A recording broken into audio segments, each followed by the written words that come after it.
Subscribe करें हमारे YouTube channel साधना gold को और पाएं वीडियोस सबसे पहले। बेल आइकन दबाना ना भूलें। विरक्तमिन्द्रियार्थेषु प्रशांतात्मा जितेन्द्रियः।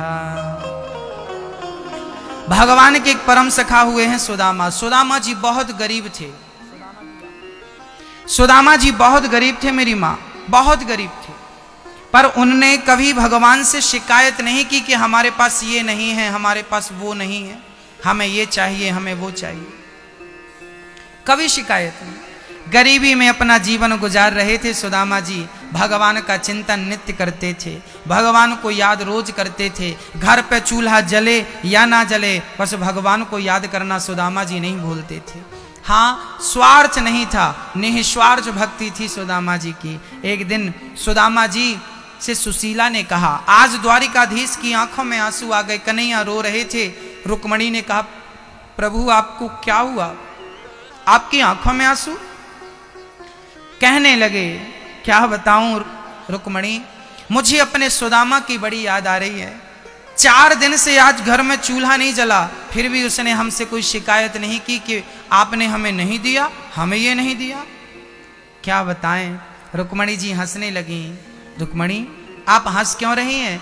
बोले, प्रभु आप भगवान हैं, आप किसी को कुछ देना चाहें तो दे सकते हैं, आप देना चाहें तो रोकेगा कौन? भगवान ने कहा, क्या बताऊं रुक्मणी, सुदामा ऐसा जिद्दी भक्त है कि मैं कुछ देता हूं सो लेता ही नहीं है। सुदामा गरीब थे। अच्छा, सुदामा गरीब क्यों थे? कहा जाता है कि सुदामा जब उज्जैन पढ़ने गए थे, उज्जैन में ही कृष्ण से उनकी मित्रता हो गई थी। मैं आप लोगों से एक निवेदन करूंगा कि आप लोग इतने रिश्ते बनाते हैं, इतने संबंध दुनिया वालों से रखते हैं, एक आध संबंध ना द्वारिकाधीश से रख लीजिएगा, वो काम जरूर आएगा। हाँ, वो काम जरूर आएगा भक्तों। आज सुदामा ने कृष्ण को अपना मित्र बनाया। सुदामा को एक दिन ठंडी लग रही थी, कन्हैया ने अपना पीतांबर उड़ा दिया। दूसरे दिन कन्हैया ने वापस दिया सुदामा से, कन्हैया ने वो पीतांबर नहीं लिया। आज जब सुदामा को कृष्ण की कभी याद आती थी ना, उसी पीतांबर को खोलकर देख लिया करते थे। अच्छा, सुदामा गरीब क्यों थे? कहते हैं सुदामा जितने गरीब है ना, ये गरीबी कृष्ण की किस्मत में थी, परंतु कृष्ण के किस्मत की गरीबी सुदामा ने अपने ऊपर ले ली कि मेरा मित्र गरीब ना रहे, मैं उस गरीबी को लेता हूं।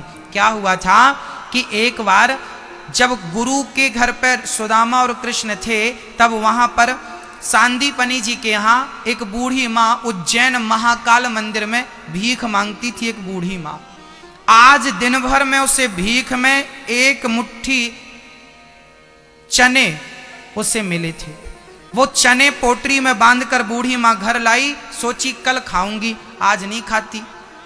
रात को चोर आए, चोरों ने देखा कि पोटरी बंधी है। अच्छा, चोरों को लगा कि भिखारियों के पास कुछ तो होता ही है, ये पोटरी पे कुछ माल होगा, तो वो लेके भागा। चोर जब भागा तो बूढ़ी माँ उठ के बैठ गई और उसने कहा कि मुझे दिन भर में चने मिले 1 मुट्ठी, वो भी चोर चुरा कर ले गया। चोर को श्राप दे दिया कि यदि मैंने महाकाल की पूजा की हो और भक्ति की हो, तो जो मेरे चने को खाएगा वो सदा सदा के लिए गरीब हो जाएगा।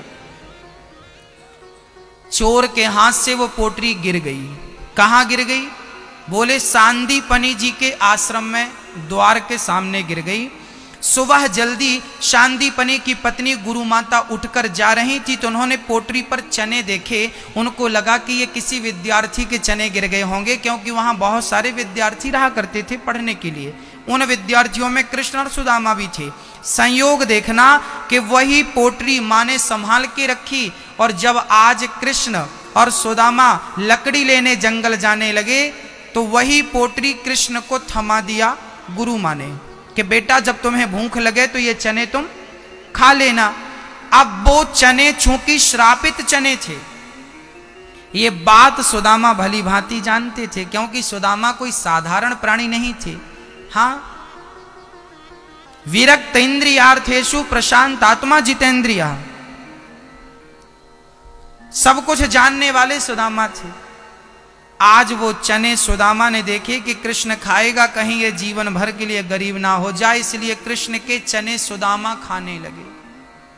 सुदामा चने खाने लगे। कुछ लोग कहते हैं कृष्ण के चने चुराकर खा लिया सुदामा ने, इसलिए गरीब हो गए। अरे भाई, सुदामा ने चने खाए जरूर थे, पर खाने के पीछे उद्देश्य चोरी नहीं थी। उद्देश्य तो ये था कि मैं गरीब बनूं तो बनूं, मेरा मित्र गरीब ना हो। यह मित्रता सुदामा की थी। आज सुदामा उस श्रापित चनों को खाने के कारण गरीब हो गए, पर कभी शिकायत नहीं की। ऐसी विषम परिस्थिति में भी सुदामा ने कभी भगवान को भुलाया नहीं। सुदामा सदा भगवान का चिंतन करते रहते हैं। स्थितियां सम हो या विषम हो, आपकी स्थिति परिस्थिति अनुकूल हो प्रतिकूल हो, कोई बात नहीं, किसी भी हाल में ईश्वर का धन्यवाद देना मत छोड़िएगा। कई लोग ना शिकायत करते रहते हैं, भगवान ने ये नहीं दिया, भगवान ने वो नहीं दिया, भगवान ने ये नहीं दिया। अच्छा एक बात बताओ मेरी माँ, यहाँ जितने लोग बैठे हैं, ये बताओ कि जो लोग जन्म से ही विकलांग होते हैं, पोलियो की बीमारी होती है, कुछ लोगों को देखा होगा चल नहीं पाते, कुछ लोगों को देखा होगा देख नहीं पाते, कुछ लोगों के हाथ काम नहीं करते। अब बताइए, आप कहते हैं कि हमारे पास ये नहीं है वो नहीं है, आप उन लोगों से अच्छे हो कि नहीं? हाँ या ना? जीवन में शिकायत हम बहुत करते हैं, ये नहीं है वो नहीं है। अरे विधाता ने जितना दिया है हम उसका धन्यवाद नहीं देते कि परमात्मा औरों के पास इतना नहीं है जितना हमारे पास है। याद रखना भक्तों, जितनी संपत्ति आप लोगों के पास है ना, उतने के लिए ही अभी बहुत लोग तरस रहे हैं। हाँ या ना? तो जितना मालिक ने दिया है उसमें संतोष रखिए और ईश्वर का धन्यवाद दीजिए कि विधाता तूने चलने को कम से कम पांव तो दिए हैं, उनसे तो अच्छे हैं जिनके पांव नहीं हैं। कम से कम काम करने को हाथ तो हैं, उनसे तो आप भले हैं जिनके पास हाथ नहीं है। आपको देखने के लिए आंख है, आप उनसे तो अच्छे हैं जो सूरदास हैं।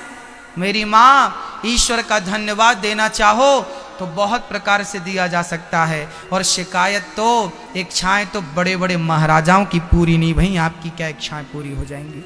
शिकायतों के पुल यदि आप बांध रहे हैं तो बांधते रहिए, कुछ नहीं होने वाला। सुदामा संतोष भरा जीवन जिया करते थे, विधाता ने जो दे दिया उसमें संतोष रखते थे। आज सुदामा जी की पत्नी सुशीला घर पे अकेली थी। द्वारिकाधीश ब्राह्मण का रूप बनाकर आए और द्वारिकाधीश ने कहा कि भाई भीख दे दो, भिक्षाम देही। सुशीला निकली, कहा प्रभु मेरे घर कुछ भोजन नहीं है, मैं आपको कैसे दूं? तब कहा भगवान ने कि देवी आप अपने पति को द्वारिका क्यों नहीं भेज रही हो? यदि द्वारिका भेजोगी ना तो आपके पति के परम सखा द्वारिकाधीश हैं। आज सुशीला को पहली बार पता चला कि मेरे पति के मित्र द्वारिकाधीश हैं। सुदामा ने डिंडोरा नहीं पीटा था कि मैं कृष्ण का मित्र हूं, बस वो तो प्रेम करते थे कृष्ण से। आज सुशीला ने पूछा क्यों जी, आप बताइए कि आप द्वारिकाधीश के परम सखा मित्र हो? सुदामा बोले हाँ। अरे तो जा क्यों नहीं रहे हो, कुछ मांगते क्यों नहीं? सुदामा बोले हमें कुछ नहीं लेना, हमारे पास सब तो है। सुशीला बोली कोई बात नहीं, आप मांगिए मत, कम से कम दर्शन तो करे आइए। सुदामा जी बोले ये बात ठीक है। आज दर्शन का भाव लेकर सुदामा जी चल पड़े। जब चलते चलते, अब चलें कैसे? 4 मुट्ठी चावल लाकर सुशीला ने दिया, पोटरी बाजुओं में दाबी और सुदामा जी चल पड़े। चलते चलते चलते चलते एक पेड़ की छांव में बड़े थक गए थे ना, तो बैठ गए, नींद आ गई। और जब आंख खुली तो सुदामा ने अपने आप को द्वारिका में देखा। अरे ये कौन सी नगरी है भाई? लोगों ने बताया ये द्वारिका नगरी है। सुदामा को लगा हम कैसे पहुंच गए? चलना हमारा काम होता है भक्तों, मंजिल तक तो खुद द्वारिकाधीश पहुंचा देता है। बस चलना सीखिए, पहुंचाएगा वो खुद, आप उसकी चिंता बिल्कुल ना करिए। बस चलते रहिए चलते रहिए चलते रहिए। सुदामा चलते गए चलते गए। आज जैसे ही आगे बढ़े, लोगों ने पूछा भाई कहाँ से आए हो? बोले हम तो अपने नगर से आए हैं। कहाँ जा रहे हो? बोले कृष्ण से मिलने। बोले कृष्ण कौन है? बोले हमारे बचपन के मित्र हैं। जब सुदामा लोगों से कहते ना कि कृष्ण हमारे बचपन के मित्र हैं, लोग हंसी उड़ाते, वाह अच्छा नया नाटक है भीख मांगने का। मेरे बचपन का मित्र है, उसी से मिलने आया हूँ। जब सुदामा ने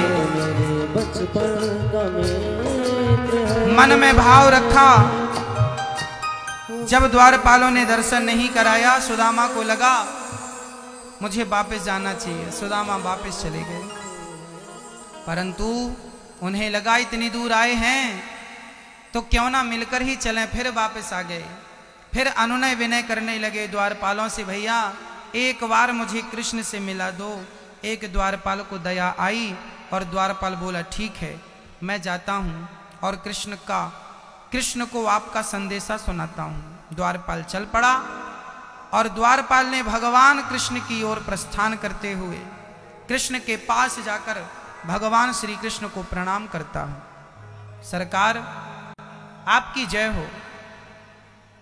सुदामा का संदेशा जब द्वारपालों ने सुनाया, भगवान बोले क्या हुआ द्वारपाल?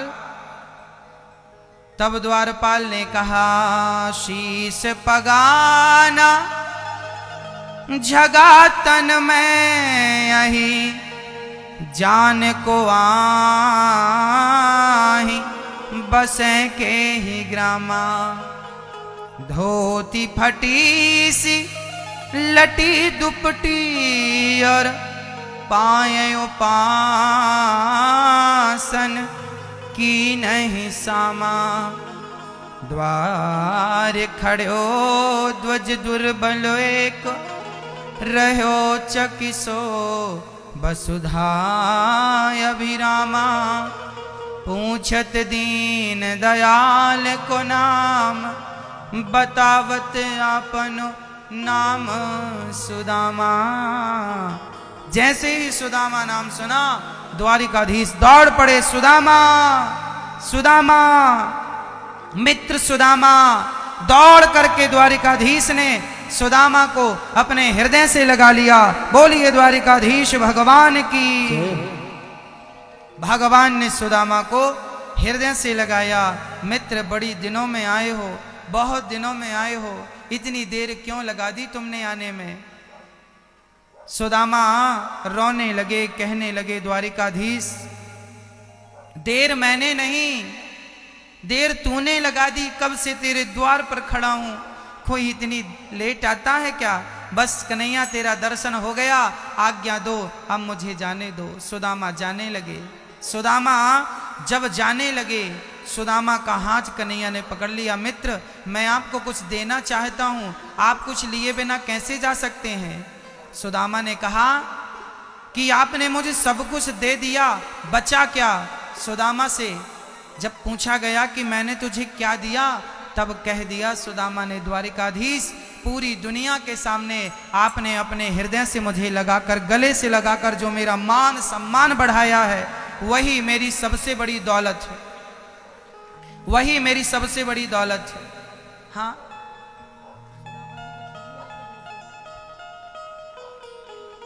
हाँ सुदामा प्रेम पूर्वक भगवान उनको लेकर जाते हैं और सुदामा अपनी आसन पर भगवान बिठाते हैं। सुदामा चरणों में, प्रभु मैं आपके बराबर बैठने योग्य नहीं हूं।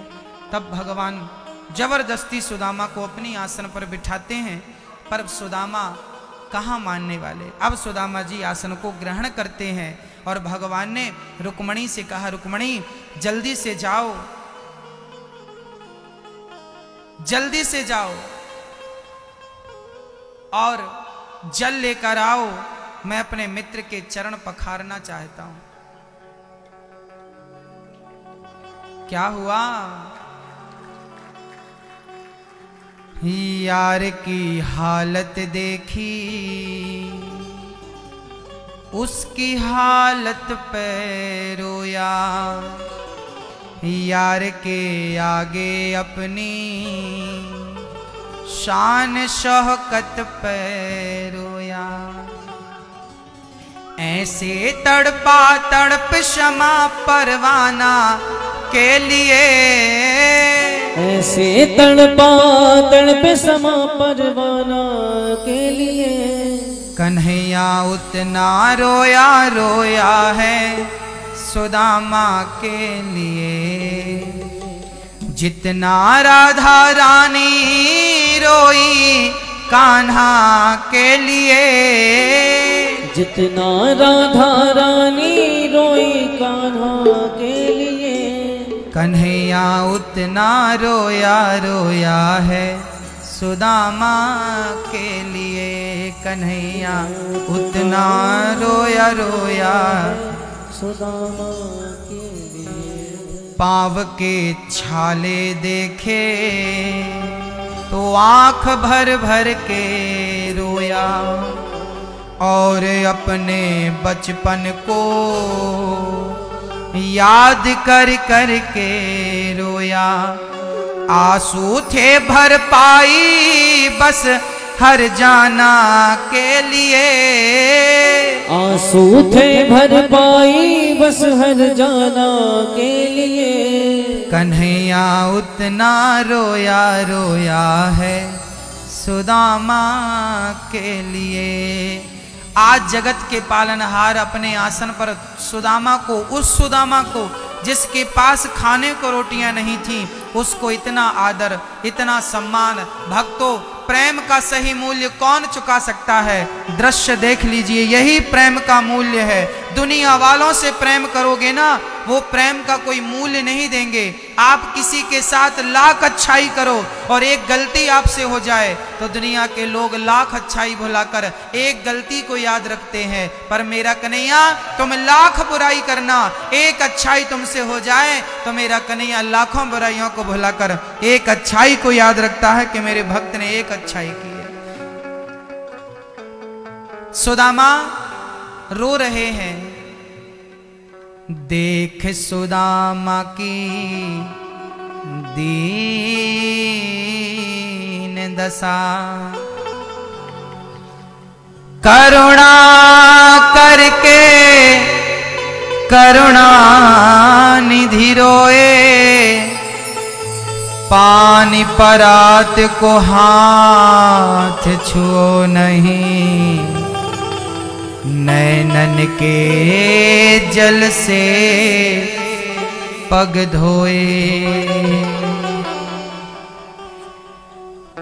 सुदामा श्याम सुंदर को देख रहे हैं, बार बार गले लग रहे हैं, बार बार बचपन को याद कर रहे हैं।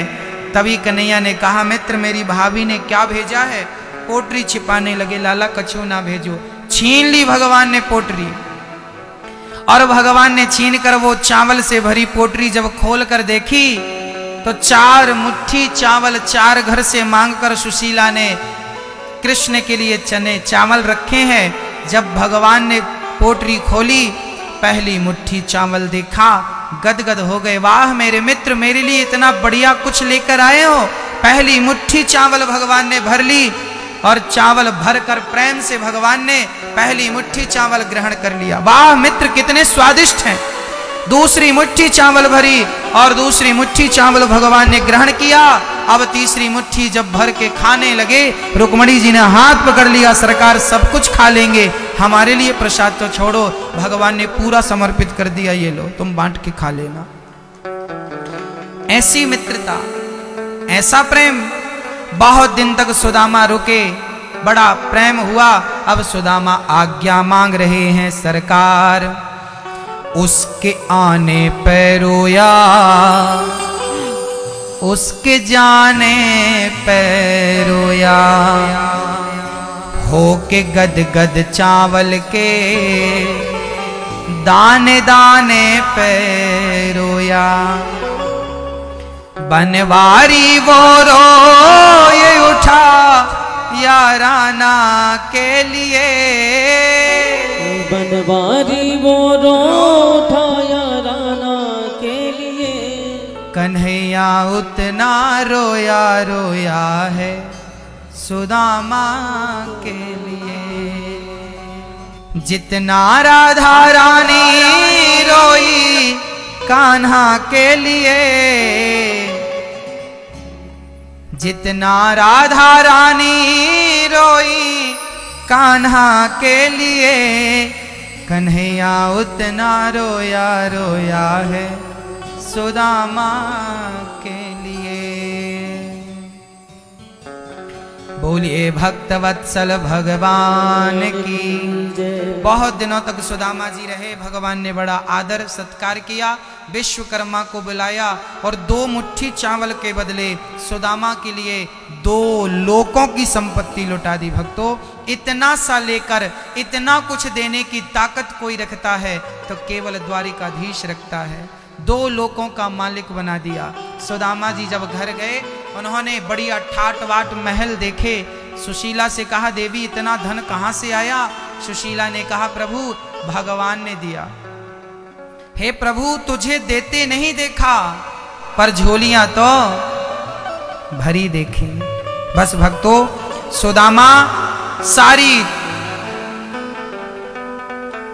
सारी उनकी स्थितियां परिस्थितियां प्रतिकूल से अनुकूल हो गई इनकी कृपा से। भक्तों, इतना सा लेकर इतना कुछ देने की शक्ति द्वारिकाधीश में है। इसलिए मैं आपसे निवेदन करता हूं कि दुनिया वालों से इतने रिश्ते हम बनाते हैं, एक रिश्ता कन्हैया से जरूर बनाइएगा।